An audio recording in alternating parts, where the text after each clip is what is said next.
Why are you doing that? Because unfortunately the Labour Party have made it that way. The Labour Party have made it that way. It's been the left's interest. The left in general and the Labour Party. Why the left? Why do you not understand this? I fundamentally don't. He fundamentally doesn't understand. And that is the problem. In this video, you are going to watch a Labour apologist completely fall apart when confronted with the basic reality of the British housing crisis. You will see Peter Barnes relentlessly expose the queue jumping scandal. You'll see the moment the mask slips as Sebastian accuses Peter of insulting his intelligence, not once but twice. And finally, you'll see him admit that he simply cannot grasp why British people might be angry. If you want to see more videos like this, hit the like and subscribe button and don't forget to ring the notification bell so you don't miss a thing. Now, let's watch this demolition together and I'll see you at the end. Part in the scheme. How's this going to go down with my viewers and listeners, do you think, Peter Barnes? I think this is going to go down like a cup of hot sick, if I'm being brutally honest, because yes, again, this is looking like the people who have come here illegally seem to get everything. Everybody in this country seem to get nothing. That narrative at this time to do it makes no sense, because you've just created the perfect wedge issue as we go into local elections. This is just terrible politics, and it's just terrible policy. I mean, why is it terrible policy? Because fundamentally, where have you magicked the £100 million from to this extra funding into this scheme? Where's that come from? It all just seems to have been announced on the huff because they seem to have to do something, because yet again this is the Labour Party being incapable of having the political courage to dismantle the ECHR, dismantle the refugee convention. You're not concerned about the billions we're paying to private companies to house asylum seekers? Loads, but we can't do. I don't want to. The easiest way to do that is to leave the ECHR, Would you like to dismantle reduce all that of that. number that we're spending on asylum hotels? Yes, massively, to zero. So this policy will do that. This no, will reduce it won't reduce the it. Spending we're giving to private companies. Yes. Why won't it?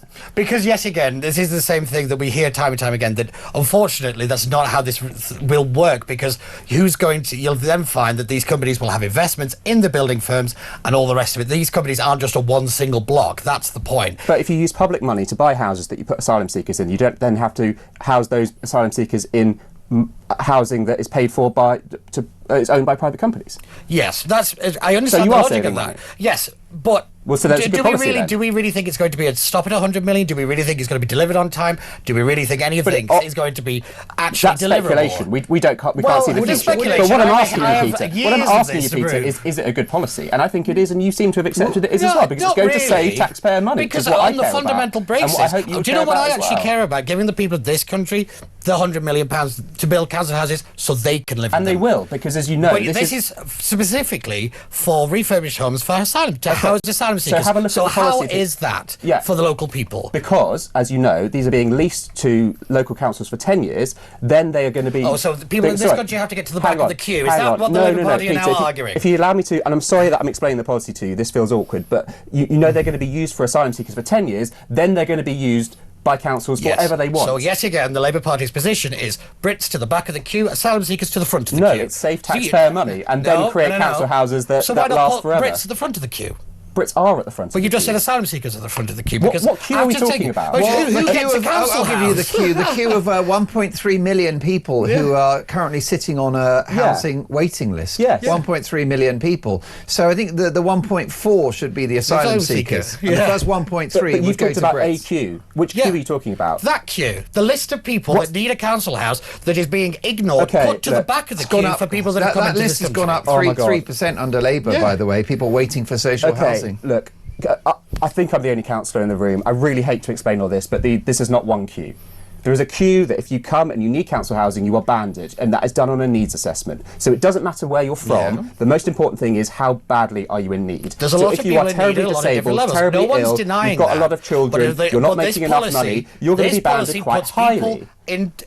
Who came to this country illegally at the front, and everybody else goes to the facts to you, and you're desperate to spit out rhetoric. I know this will go down well with viewers and listeners. No, I don't really care about that, as everybody knows. They're going to love to hear one at a time. This is the fundamental nature of this policy, is that some people get to jump the queue. What's really frustrating is here you come not equipped with the facts, and you're reaching for rhetoric because it's easy, because it goes down well with your... Says the one. I'm sorry, talking about taxpayer money.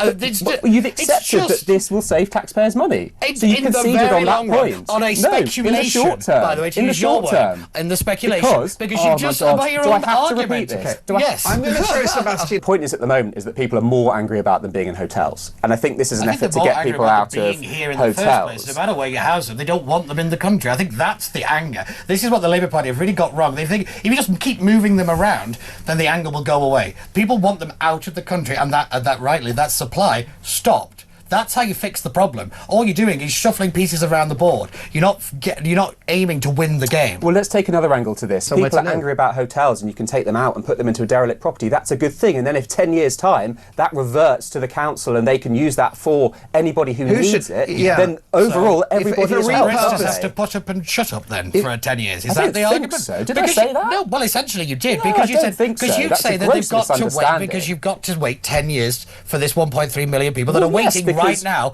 that apparently aren't as important as the asylum seekers. You're This assuming that policy we aren't, is that nobody's specifically building for. council houses. Clearly not at the rate that we need. They are. Not at the rate that we need. Of course not at the rate that we need. Of So course these not. ones that we're building specifically for a group of people that aren't people that are taxpayers and need help. We're giving it to people who came here illegally. That's what we're doing. And your solution is let's boot them all out. Well, I would like to. What kind at of a some point. Briton are you?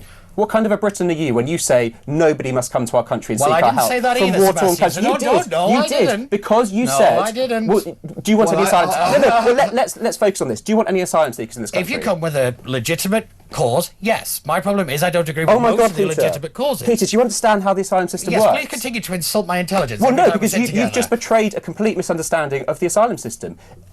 People come and we test them. We decide. test. But You it's can't- an easy way. Well, that is literally what the asylum system is. This is the point. Is I've How just can you- said that's I don't such a agree. basic tenet. Yes, because if you actually Peter, listen if to you're going to come on here and again- debate, have the facts at for the hand, love of it. please. Again, if please. you actually listen to what I said I don't agree with the claims that So are being what? made. So only- which means only I honest don't agree brokers with the should turn tests, up. as I've cited that chair and in that one, and said multiple times. Okay, The so problem what's is your also dream the asylum tests and the system? system? What would it look like? It needs to be significantly more robust than what we've got now, and it needs to be making sure that we can verify claims, we know who people are, and all this kind of thing. The problem is now we just seem to have rubber stamp everybody. We have one of the highest percentage rated of asylum approvals, Yes, the which is French, absolutely the French absurd. approve. As But you I don't say, know why and you're taking Sudan a bullet and for, Afghanistan. I don't know why you're taking a bullet for the folk that come across the channel from a safe country in France in boats, many of whom are economic migrants. Well, if they are, then they'll have their asylum claim denied and they'll be sent away, won't they? And that's the thing. And Peter, they don't, because the don't, majority I'm afraid. are granted asylum. And I would have Partly because human rights lawyers tell them how to game the system and how to play a game. Okay, Peter, how you sound very confident with this. Could you please... including becoming Christians. It's Yeah, amazing. that's a fun I'm one. amazed how many people from Russell Brand, Tommy Robinson. I'm amazed by how many people have become Christians once they cross the I would channel also in a dinghy. remember the Illegal Migration Act that was passed just before the last general election has I think it's Article 3, that if you come into the country illegally, you don't get to claim asylum. That was not activated by the Labour government. Why? Did you see what happened? Did you see what happened to the backlog? It shot up because they essentially tied their own hands legally. A big part of the reason we're in this position now is because the Tories passed that law. No, not really, because if you course it is. get put on a dinghy, go back. You hit the British shores. I don't understand why you are. Put on a bus, straight to the airport, off you go. Well, there's a little step in the middle, you've which is just called decided claiming that asylum. you get to jump the queue. Which what is this what it queue? is. What is this queue? It's called prioritising people. What's which the is name what- of this queue that you've come up Just with said, today? oh, come on, let's be real, Sebastian. You've already admitted that you prioritise people. That is the definition of a queue, where you put people There are in multiple categories. queues in this world, Yes. and you're talking about the queue as if it's this all-seeing, Israel's Well, It's all-knowing a- entity. it's a general term in which what we have to understand is who is getting the preferential treatment by the Why are system you and so... by the Okay, state. answer me this. Why are you so determined to pit people against each other? I'm not. Well, you are. The Not government's- really. isn't the You government are. doing You're, that? you're talking about the Brits versus the asylum seekers. At Why the are you minute, doing that? Because unfortunately the Labour In whose Party have interest is made it? it Whose that way. interest is it The in to Labour create that Party have conflict? made it that way. And Whose it's been the interest left's is it in to interest. create that The conflict? left in Why the general and the left? Labour Party. Why the left? Why do you not understand this? I fundamentally don't. I'm completely Explain to me baffled why you with don't what- understand that. Because well, explain to me what your point is. There we go. Well, if what he's saying is that we can't take the majority of people, then he's completely right. And Well, in I fact, thought we that's had a not duty to, what according is to you. No, So not- at what point does our duty end? Okay, so I'm going to finish my sentence now, and I'm going to say that The majority of people don't come to Britain or France or Germany. The majority of people stay in the Middle East and stay in Africa, and they seek asylum nearby. That's perfectly fine, and I understand that. However, again, where does our duty end? Because you said we had a duty to do this. Where does our duty end? That's what people in this country want the answer to. We have a duty because we to have seemed to have process rolled claims. out. Yes, we seem to have rolled out all this stuff. Now they're getting housing, hotels, benefits, legal advice, all the rest of it. When do we say no? When have we done our bit? Well, we often say no. We often tell people... we don't compared to most other Well, countries. we do. Keep saying yes. We That's do. half the problem. Well, our rate of enforced deportations have gone up over the last year. Well, so why do more you've got people a are being number sent of away foreign against leaders their that wish it will was a little bit lower. because we're saying to them, I'm sorry, you do not meet the threshold for asylum. We're going to have to move you on. That number is nowhere near You what it mentioned should 10 be. years. You held the carrot on the stick of 10 years, and then this housing will be released for the 1.3 million people waiting for social housing who are actually British people. Derek's not sure about that. He said, where are these migrants going to go in 10 years' time? A hotel? I don't know. It's hard to look forward 10 years, isn't it? But you said that the property will be released in about a decade's time. Oh, yeah, I didn't make up the policy. I'm just reading off a bit of paper like the rest of us. Yes. But I was accused of speculation that you're using something yet again as a firm directive. Well, no, because you were Yes. you were talking about what you thought would happen in the future. I'm just reading off a bit of paper, which, incidentally, Yes, you but- hadn't read because you seem I quite d- surprised by the right, 10 years. I have read it, but again, continue to insult my intelligence. Well, Peter, why did it come as such a surprise to you that this reverted to... It didn't. Well, it did. It didn't. Okay, well, we'll play that clip back later didn't. because I will. Nicola, I just come back to this idea of why are we pitting people against each other? Why is it the people versus the migrants? Why do we have to create this conflict? Why can't we just Because say... there's a finite amount of resources. Well, no, And that's it's about exactly it. That's allocation point. exactly it. That is the mindset Yes. that so many people have, and it is so infuriating. I'm sorry, this It is is not a personal finite. thing. It is It seems finite But it is resources. not, because we can grow the pie. We can grow... Well, we I'd can love create... How's us that to. growing? I I'd mean, love us to do how's that. that going? We've got 1% Yeah. growth annually at the moment. But that's exactly what... We can grow the pie. Did you hear that? While 1.3 million Brits sit on a waiting list that hasn't moved in years, while we run out of hotels and start refurbishing derelict buildings at taxpayer expense, his answer is a corporate buzzword: growth mindset. This debate perfectly encapsulates why the political class is failing.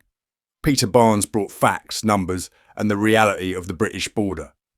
Sebastian brought feelings, intelligence, complaints, and magical thinking about infinite resources. When he said, I fundamentally don't understand, he was telling the truth. They genuinely do not understand why you're angry. Do you think Sebastian honestly doesn't understand the problem, or is he pretending not to? Let me know your thoughts in the comments below. If you want to see more videos like this, hit the like and subscribe button, and don't forget to ring the notification bell so you don't miss a thing. Thanks for watching.